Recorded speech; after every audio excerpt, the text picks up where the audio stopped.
sama xarit la waaw kii sama boy la. Aliou sama mais franchement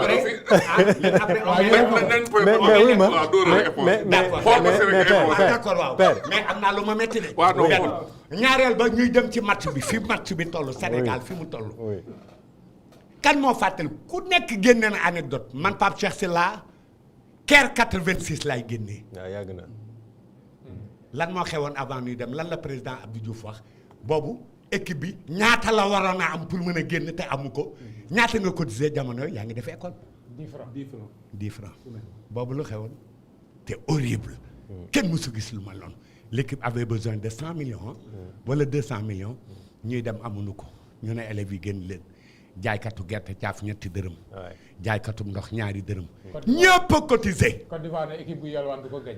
ne équipe bu yalwaan du ko gañe ba nu demee lan moo xew bisu àjjuma la de julli ga eggul waaw doon ko dóor 0 lu doon ko Égypte ah da nga fàtte bisu àjjuma la ah walla bu ne nga yow tamit kii ka faama do fekkee woo loolu ah keroog julli àjjuma ji eggul Sandra Boubacar Sarr la ko billahi de Thierno Youm je crois. mais père ñu tasee Côte d'Ivoire mu dóor ah Côte d'Ivoire kan moo ko dóor kii nu dóor Égypte. bu ne nga fekkee woo yooyu waaw. mais léegi père dinaa la joxaat parce que man nit ñu naxee ak simeeku bi nga simeeku fii di rek vraiment di doon sa mayo et puis numéro 19 bi waaw léegi ah bon mais kon yow dañu nax waaw d'accord léegi mais numéro 19 bi dinañ ci ñëw parce que numéro 19 bi dafa am solo ci histoire de l'équipe nationale. je pense que yow tamit numéro 19 nga woon non. non man c'est Pape Bouba Diop Pape Bouba Diop. Pape Bouba Diop mais l'histoire de Aliou Mbaxal loolu lu mu demee loolu. non gars yi mais ça vous a coûté une sélection. non même pas non gars yi ñoo ko gisee noonu en fait ñaari non ñaari bi ñu doon supporté loolu lañ doon wax quoi. donc du coup ci équipe bi donc dañ doon wax loolu noonu quoi di ko tooñee mais c'est pas je pense pas que ce soit à cause de ça. je pense que c'est mais ñuy fàttali ni jëlagoo sa retraite. non voilà mais le fait de ne pas avoir sélectionné comment na nga ko dundee pour cette Coupe du Monde c'est une frustration naturellement. non quand on est... pas une frustration parce que je pense qu'il faut être objectif aussi dans la vie. donc le plus important tey mooy prendre plaisir ci li ngay def. et c'est ce que je suis en train de faire. et voilà am na ay boy yu bees yu ñëw et puis voilà nañ leen di accompagner par rapport à ça. avec beaucoup de philosophie. donc bien sûr. avec beaucoup de philosophie ñuy fàttali ni yaa ngi def les beaux jours aujourd'hui de Clermont. di équipe en Ligue 2 française. coach bu ñu ñëwaatee encore une fois ci li ñu xaar tey jii Pape Thiaw au-delà de tout ce qui a été dit moom kese le coach qu'il est parce que c'est un métier aussi assez ingrat. être sélectionneur parce que il faut faire des choix il y a forcément des malheureux ci match bi les cadres encore une fois ñëpp wax nañ ni am na ñoo xamante ni ils sont passés au travers ñu war a demaat ci match boo xamante ni c'est relativement décisif ban audace la ci Pape Thiaw war a wane plus de loo xamante ni wane na ko ba fi ñu toll nii. mais d'abord li may njëkk foofu xam nga dafa nekk métier boo xam ne c'est très très difficile.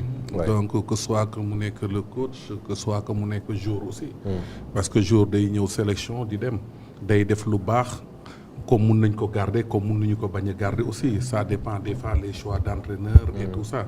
da nga gis joueur boo xam ne sax da siy nekk te du tax entraîneur bi sélectionné ko aussi donc nga gis entraîneur boo xam ne aussi da siy nekk ay moments yoo xam ne mbir mi day dox trop mais détail bu ndaw.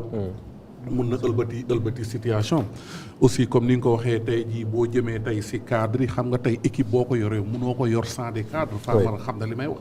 parce que cadre yi ñoom ñooy équipe bi. mais objectivement coach parce que je sais que il y a une grande solidarité entre les anciens et les joueurs en activité. mais bu ñu waxee purement football. est-ce que tey jii am na cadre yoo xamante ni ñu bëggal ñu encore une fois en 2022 personne kenn mënu ci ñëwaat mais bu ñu Famara je pense que yaa ngi mi ngi lay reetaan loo. parce que ñi nekk ci biir ñun ñoo mën a xam li ñuy wax. par exemple ñi nekk ci biti en dehors ku nekkul footballeur wala ku ko pratiquer pendant des années am na loo xam ne ñun ñoo ko xam. ngeen mënoon ko xam mooy li ñuy wax comme joueur cadre yi noonu du ñu insister parce que dañu wax dañu màgg dañuy jouer non c'est parce que dafa am important ci équipe bi moo tax. donc dinaa ko wax moom tamit 90 minutes ci seen tànk yi ñu teel leen a génne. voilà loolu bien sûr loolu je suis d'accord. ça je suis très d'accord parce que tey comme li ma wax parce que peut-être le cas d'Ibrahima Mbaye mu ngi koy wane à chaque fois quand il rentre donc tey équipe nationale am nañu joueurs yoo xam ne tey jii même bu ñu génnee benn joueur bu am vitesse wala benn joueur bi kii mën nañ ko remplacer ak koo xam ne il est beaucoup plus rapide beaucoup plus vivacité que keneen ki donc tey boo génnee 50 mën nga am kenn koo xam ne mën naa andi 70 sax donc tey niveau bi noonu lañ toll mais jour bu sonn wala jour boo xam ne amul 90 minutes dans les jambes mais da nga ko war a changer. oui parce que ça moom c'est sûr. xam nga boo xoolee mooy li ma doon wax toujours dama naan souvent tey mun nga seetaat séance d'entraînement wu entraîneur si biir munoo xam séance bi lan lay jariñ noonu la football mel. noonu la cadre mel si biir c'est-à-dire da ngay am cadre yoo xam ne tu es obligé nga communiquer ak ñoom. tu es obligé nga gérer ak ñoom. mais quand même ak lu munti am aussi. Quand il s'agit de prendre les décisions, dernière décision, c'est l'entraîneur moo koy jël. non.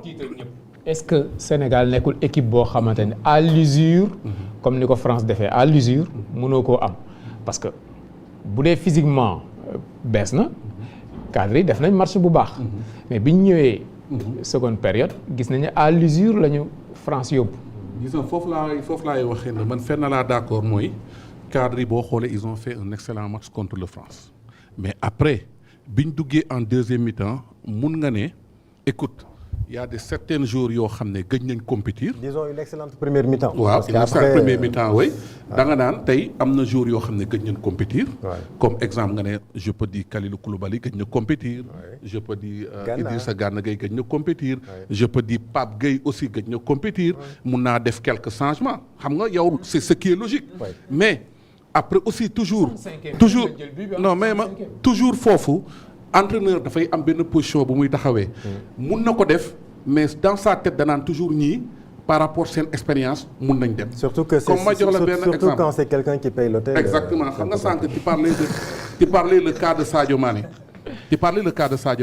aujourd'hui en équipe nationale du Sénégal ba fi ñu toll nii munoo def effectif bi te boolewuloo ko si ma jox la benn exemple léegi nag naka nga war a utiliser Sadio Mané. foofu laa lay dugalee laaj bi pour ñu avancer aussi coach tey jii allez on va se mouiller le 11 idéal. face à la Norvège. pour yow mais ku nekk waaw non mais dina ko joxe non yow même yow sax Famara dama lay laaj.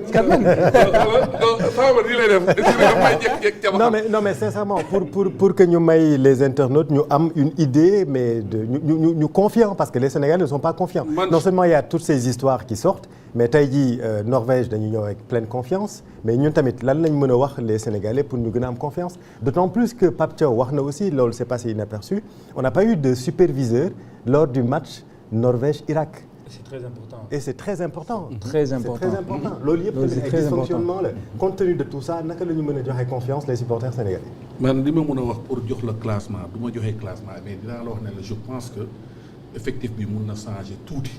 mais du bari.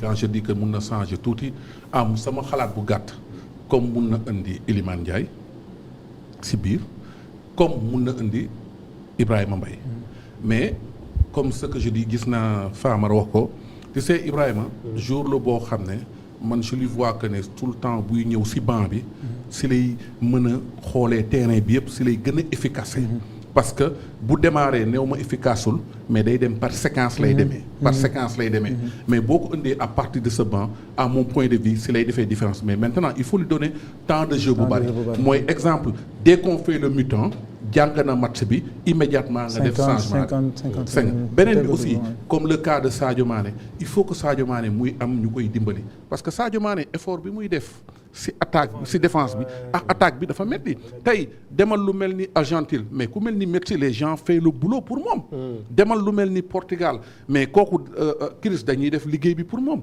maintenant ñun problème boobu la ñu am ce match contre bii passé parce que ce match contre passé on a vu un Sadio boo xam ne effort bi mu def sur le plan défensif dafa bëri te amul benn jour.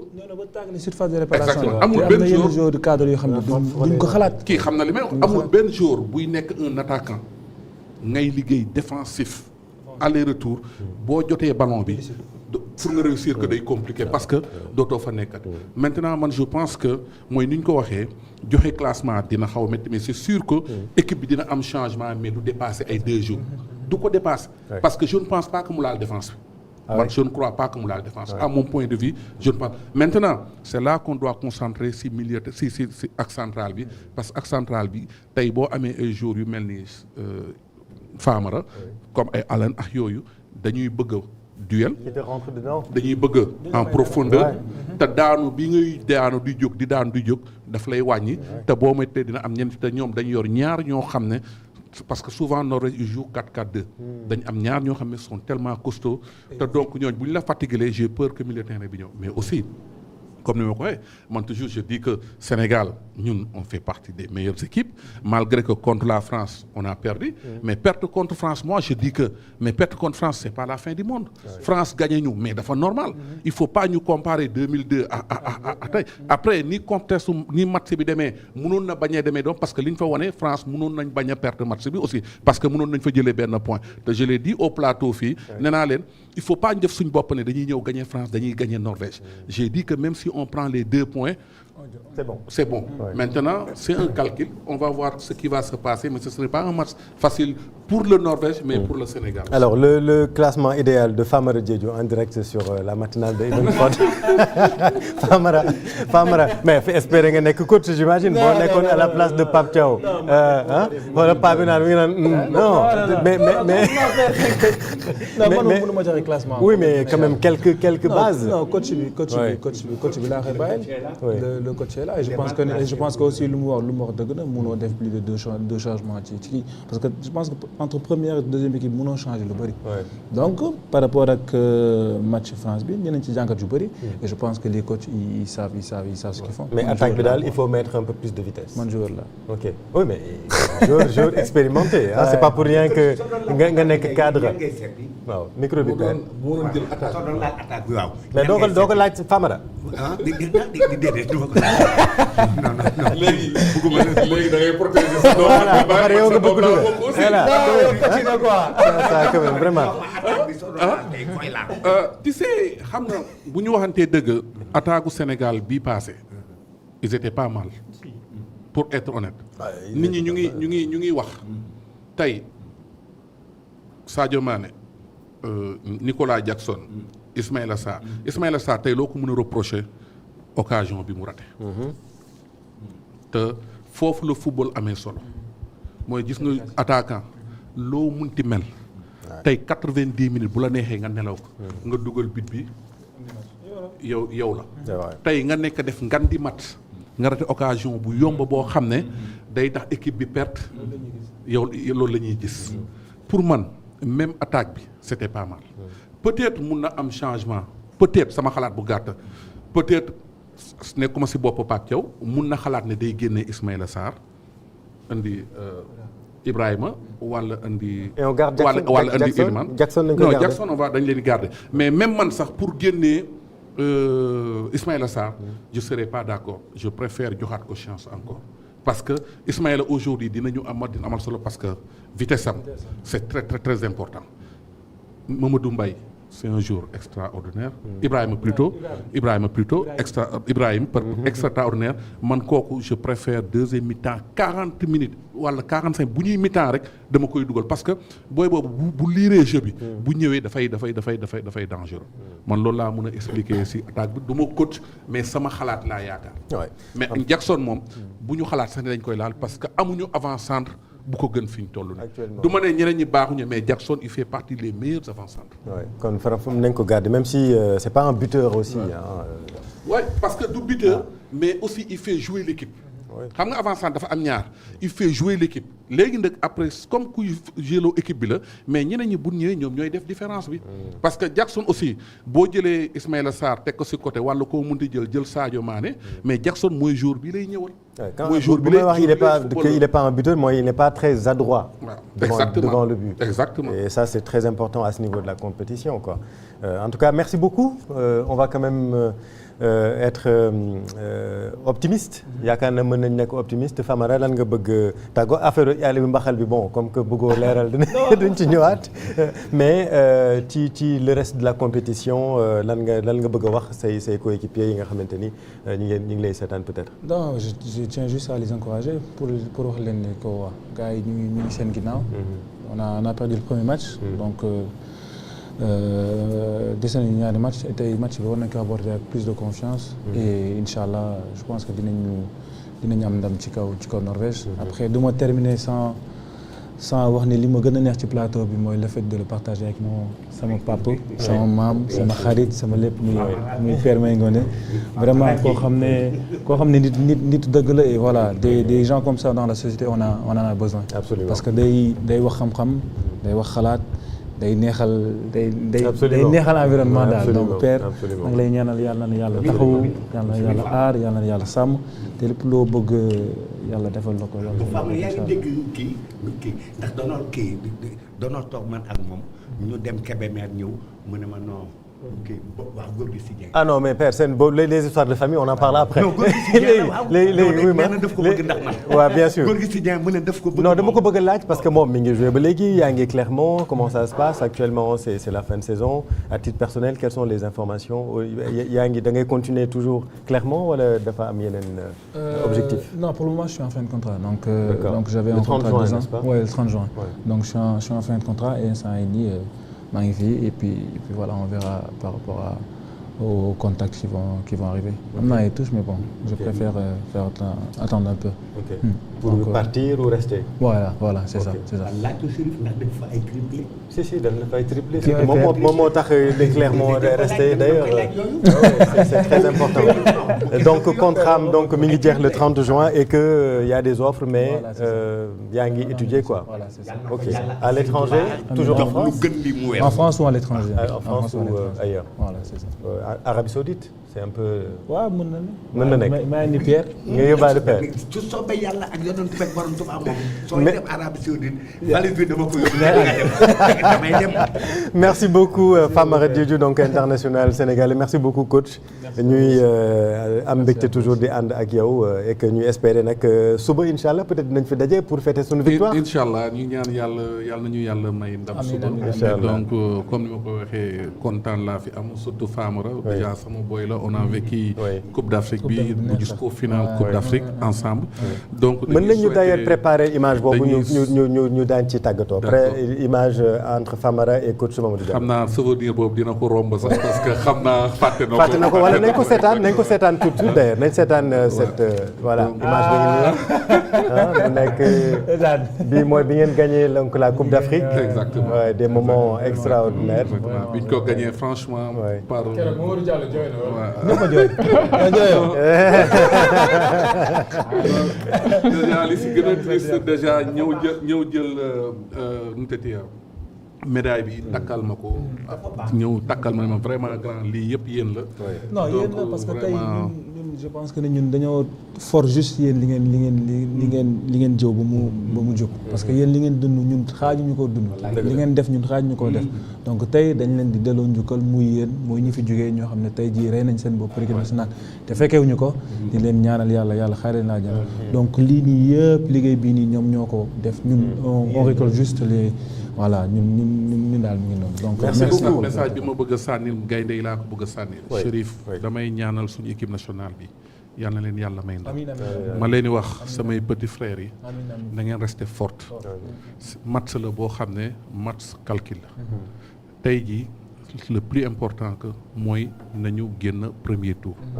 yàlla nañu yàlla may ndam si aujourd'hui mun nañ gagner match bi nañ ko gagner mais si on sait que le match est très compliqué il faut faire un résultat positif pour essayer de gagner le dernier match je sais que vous êtes capable je sais que mun ngeen gagner match bi nañu ñaan Sénégalais yëpp nekk ensemble problème yi am yëpp ñu fàtte ko bu ñëwee fi ñu régler ko mais fële nañ fa gagner à victoire c'est le plus important. Voilà, c'était le message positif donc du coach Mamadou Diallo dañuy dem